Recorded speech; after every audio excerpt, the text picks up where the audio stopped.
आज हरियाणा आणि जम्मू काश्मीरमधील बहुचर्चित आणि बहुप्रतिष्ठित असे विधानसभांचे निवडणुकांचे निकाल समोर येणार आहेत. यातील हरियाणा राज्यातील निकाल देशाच्या दृष्टीने फार महत्त्वपूर्ण मानला जातो, कारण की देशाच्या राजकारणामध्ये अनेकदा हरियाणा ट्रेंड सेट करतो आणि हाच ट्रेंड पुढे फॉलो होतो. जेव्हा मी हा व्हिडिओ बनत होतो तेव्हा हरियाणातील 90 पैकी 49 जागांवरती भाजप आघाडीवरती होतं. जम्मू आणि काश्मीरमध्ये 90 जागांसाठी काँग्रेस आणि नॅशनल कॉन्फरन्स यांची आघाडी जी आहे ती आघाडीवरती होती. एक्झिट पोल आणि एकूण नॅरेटिव्ह जर का आपण बघितलं तर हरियाणामध्ये काँग्रेस सत्ता स्थापन करेल असा एक अंदाज होता, जो साफ चुकताना दिसतोय. आज आपण या निवडणुकांचं विश्लेषण करूया आणि कोणते मुद्दे त्या त्या ठिकाणी प्रभावी ठरले हे जाणून घेऊयात.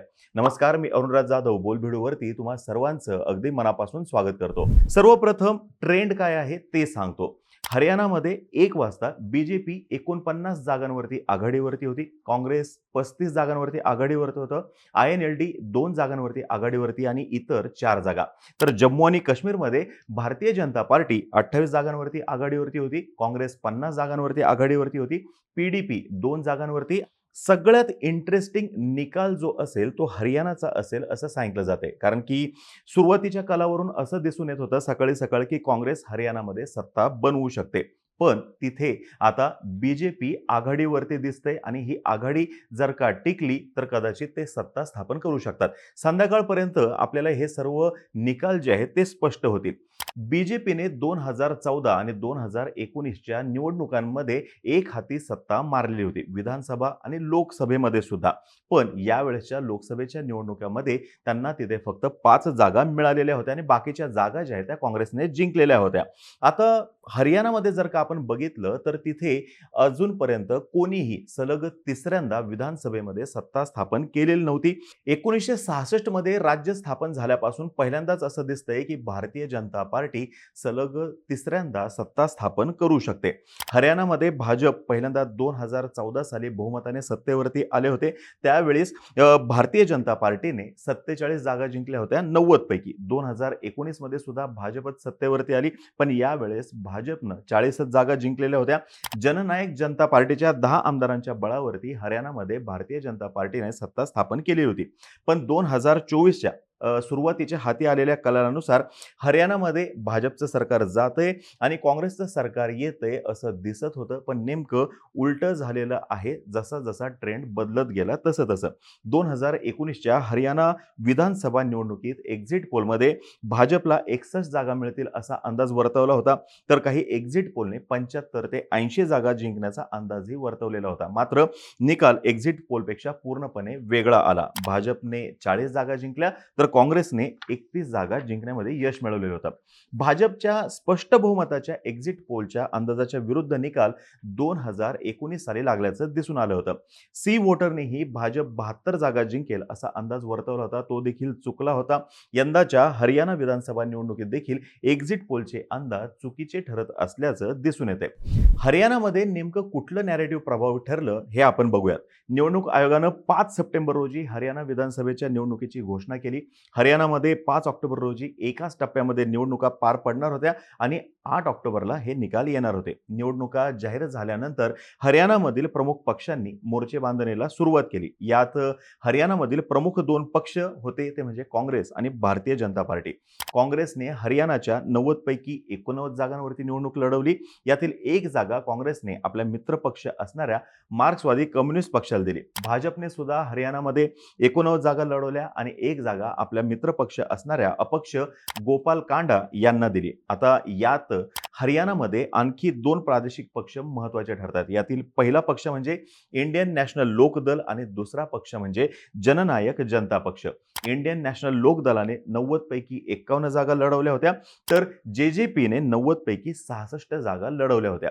2024च्या हरियाणाच्या विधानसभेमध्ये JJP आणि आझाद समाज पार्टी यांची युती झाली, तर इकडं इंडियन नॅशनल लोक दल आणि बहुजन समाज पक्षामध्ये युती झाली. या 4 पक्षामध्ये झालेली युती काँग्रेसचं दलित मत जे आहे ते तोडण्यासाठी झाली होती असं सांगितलं जातं आणि आता जे काही आपल्यासमोर एकूण ट्रेंड दिसून येतोय तर ते त्यांच्या उद्देशामध्ये यशस्वी झाल्याचं सुद्धा सांगण्यात येते. सकाळी जेव्हा 8 वाजता सुरुवातीच्या निवडणुकीच्या अंदाजाच्या कलाला सुरुवात झाली, तेव्हा काँग्रेस 65 जागांवरती तर भारतीय जनता पार्टी 15 जागांवरती पुढे असल्याचं दिसून आलं होतं.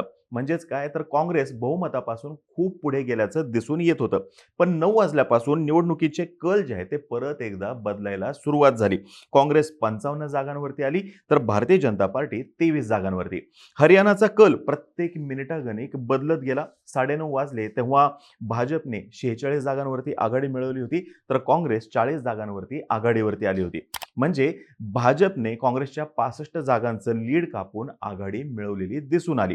10 वाजले तेव्हा भाजपने 51 जागांवरती लीड घेतलं होतं, तर काँग्रेस हे 34 जागांवरती लीडवरती होतं. 10 वाजून 20 मिनिटांच्या सुमारास भाजप 50 सीटवर आलं, तर काँग्रेस 35. म्हणजेच काय, जसा जसा टाइम पुढे गेला तसा तसा हा ट्रेंड बदलत गेला आणि हा व्हिडिओ बनवायच्या वेळेस भारतीय जनता पार्टी हे 49 जागांवरती लीडवरती होतं. हरियाणामध्ये नेमके कोणते मुद्दे प्रभावी ठरले एकूण या निवडणुकांमध्ये, तर यावेळेस हरियाणामध्ये कास्ट इक्वेशन हे फार महत्त्वाचं ठरलेलं आहे आणि पक्षांतर्गत मतभेद, त्यातल्या त्यात काँग्रेसमधले मतभेद हे फार महत्त्वाचे मुद्दे ठरलेले आहेत. भारतीय जनता पार्टीने लोकसभेमध्ये त्यांना अपेक्षित यश मिळालं नसल्यामुळं रुरल बेल्ट जो आहे तो पिंजून काढला आणि नॉन जाट आणि दलित वोट जे आहेत याच्यावरती फोकस केल्याचं दिसून येतंय. आता स्ट्रॅटेजिकली त्यांनी ग्रामीण भागामध्ये त्यांचे जे एकूण कार्यकर्ते आहेत ते पेरायला सुरुवात केली. RSS जी आहे ती सुद्धा ऍक्टिव्ह झाली आणि त्यांनी या ग्रामीण भागामध्ये ट्रॅक्शन मिळवायला सुरुवात केली. आता बघा, रुरल बेल्ट जी आहे की जिथे काँग्रेसने लोकसभा निवडणुकीमध्ये बऱ्यापैकी जागा मिळवलेल्या होत्या, त्याच्यावरतीच RSS आणि भारतीय जनता पार्टी यांनी फोकस केलेला होता. RSSने तर तिथलं रुरल वोटर जे आहे त्यांच्यापर्यंत पोहोचण्यासाठी एक प्रोग्रामच आखला होता. जवळपास 150 व्हॉलंटियर त्यांनी प्रत्येक जिल्ह्यामध्ये त्यांचे कामाला लावलेले होते आणि यांचं काम काय होतं, तर जे त्यांचे मंडल कार्यकर्ता आहेत त्यांना सोबतीला घेऊन प्रत्येक मतदारापर्यंत पोहोचणं आणि या ट्रेंडवरून आपल्याला असं दिसून येते की त्यांना त्याच्यामध्ये बऱ्यापैकी यश आलेलं आहे. यासोबतच अजून एक मुद्दा महत्त्वाचा ठरला, तो म्हणजे 36 बिरादरीचा. नॉन जाट वोटर्स जे आहेत अशा 36 बिरादरी यांना एकत्र करण्यामध्ये बीजेपीला यश आल्याचं सांगितलं जात आहे. काँग्रेसचं नेमकं चुकलं काय, हा मुद्दा सुद्धा परत एकदा चर्चेला जातोय. म्हणजे काँग्रेस या ठिकाणी जिंकणार असं सुरुवातीपासून म्हटलं जात होतं. सुरुवातीच्या टप्प्यामध्ये ट्रेंड सुद्धा तसाच दिसत होता, पण नंतर सगळ्या गोष्टी बदललेल्या आहेत. राहुल गांधी यांनी त्या ठिकाणी म्हणजे हरियाणामध्ये काँग्रेसमध्ये एकीकरण करण्याचा फार प्रयत्न केला, पण त्याच्यामध्ये त्यांना यश आलेलं दिसत नाहीये. म्हणजे बघा, तिथं 2 गट पडलेले होते. एक म्हणजे काँग्रेसच्या दलित फेस असलेल्या MP कुमारी सेलजा आणि दुसरा गट होता ते म्हणजे भूपिंदर सिंग हुड्डा. या दोन्ही गटांनी एकमेकाचे जे उमेदवार आहेत ते पाडण्यासाठी मोठ्या प्रमाणात कष्ट केल्याचं आता स्पष्टपणे आपल्याला दिसतंय. एकमेकांमध्येच पाडापाडी झाली, ज्याच्यामुळे काँग्रेस बॅकफूटवरती गेलेली आहे आणि या सगळ्या मुद्द्यांमुळे विक्रमी तिसऱ्यांदा भारतीय जनता पार्टी ही त्या ठिकाणी सत्ता स्थापनेच्या जवळ गेलेली आहे. आता जम्मू आणि काश्मीर, नॅशनल कॉन्फरन्स आणि काँग्रेस यांची जी अलायन्स आहे यांना 50हून अधिक जागांवरती आघाडी मिळालेली आहे. काश्मीरमध्ये मी हा व्हिडिओ बनवताना बीजेपीला खातं उघडता आलेलं नाहीये. जवळपास तिथे जर का आपण बघितलं तर 90 जागांसाठी वोटिंग झालेलं होतं. इतर 5 जागा ज्या आहेत त्या लेफ्टनंट गव्हर्नरकडून नॉमिनेट केल्या जातात. सेंट्रल गव्हर्नमेंट किंवा आपलं केंद्र सरकार जे आहे यांनी 370 कलम हा मुद्दा, यासोबतच नया काश्मीर हा मुद्दा फार महत्त्वाचा केला होता, प्रतिष्ठेचा केलेला होता आणि त्यांचं नया काश्मीर या मुद्द्यावरती जास्त भर होता. नया काश्मीर म्हणजे काय, तर 370 कलम हटवल्यानंतर जम्मू आणि काश्मीरमध्ये शांतता, डेव्हलपमेंट, समृद्धी हे सर्व येण्यासाठी जो काही चेंज करण्यात येणार होता ते नया काश्मीरसाठी फार महत्त्वाचं होतं. तोच त्यांचा प्रचाराचा प्रमुख मुद्दा होता. पण भारतीय जनता पार्टीला हे तिथल्या जनतेला पटवून देता आलेलं नाहीये की 370 हा मुद्दा बिलकुल प्रतिष्ठेचा नव्हता, तर 370 हा जम्मू काश्मीरसाठी एका पद्धतीने डाग होता किंवा त्यांच्या एकूणच विकासातला अडथळा होता, हे त्यांना पटवून देता आलेलं नाहीये. ज्यावेळेस 2019 मध्ये केंद्र सरकारने 370 हा मुद्दा तिथे खोडून काढला होता किंवा 370 हे कलम हटवलं होतं, तर त्याच्यानंतर जम्मू काश्मीरमध्ये सरकारविरोधात जो काही रोष निर्माण झालेला होता तो काही अजून कमी झालेला नाही, असं या ट्रेंडमधून स्पष्टपणे दिसून येते.